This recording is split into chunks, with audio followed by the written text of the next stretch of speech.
So we've had our Deutz Allis 385 corn planter, soybean planter set up for corn. And basically we're going to convert it over to plant soybeans.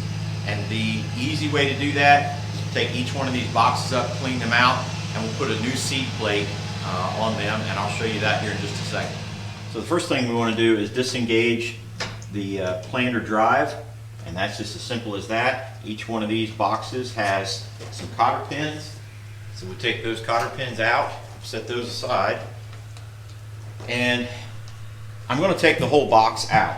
And the reason for that is to make sure it's good and clean. It makes it easy. I've got a trailer sitting right over here. It makes it easy for everything to convert. You don't have to do that. You can simply just take the box, go up with it, replace the planter wheel. You're back in business. You're planting soybeans.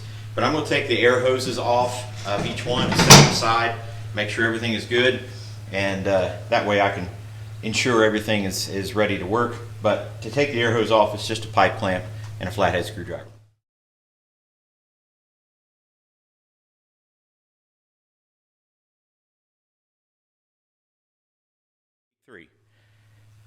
Seed plate change is pretty simple.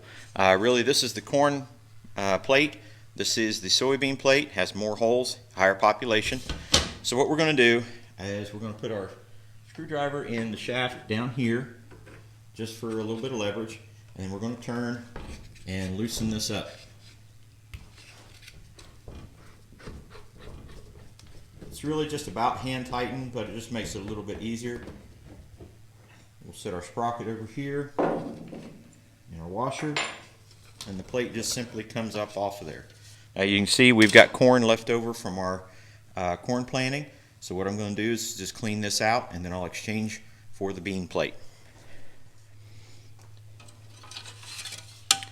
So we're pretty confident we have all the corn out. We'll go from corn plate to bean plate.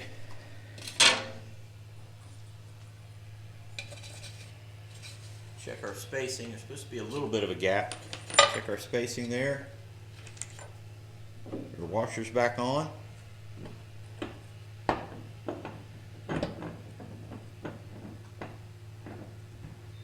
Screw the sprocket back on.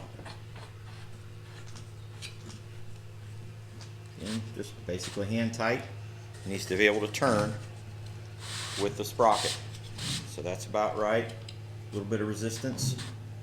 And basically now you are ready to plant beans. We'll put it back in the planter, and we'll have to change just a couple settings. Maybe I'll check the population numbers, but this should be ready to go. We'll set up the monitor and go from there. So on to the next 7.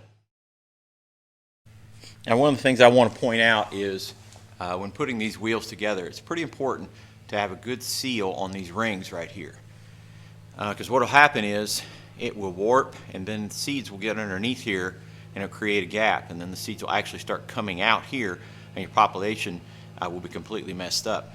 So what we've done is we actually, there's some official adhesive for this, but we also took the recommendation of AGCO, the AGCO dealer, and they said just use an RGB.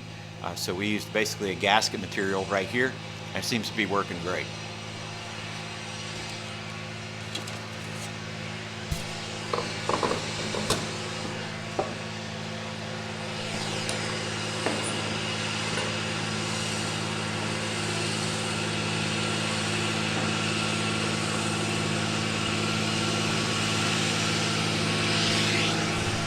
Okay, all the boxes are converted over to soybeans.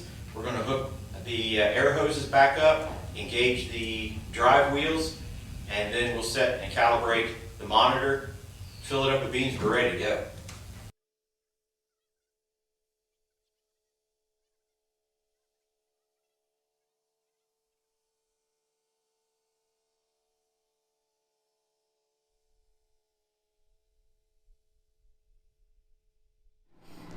So I figured out a method. This is working out really good. It was kind of the first thought I had. I just had to line it up, and it's just working out really great. I love the fact that we can use just the bulk bin, and there's a lot less seed loss when you're transferring things. So let me show you how we do it.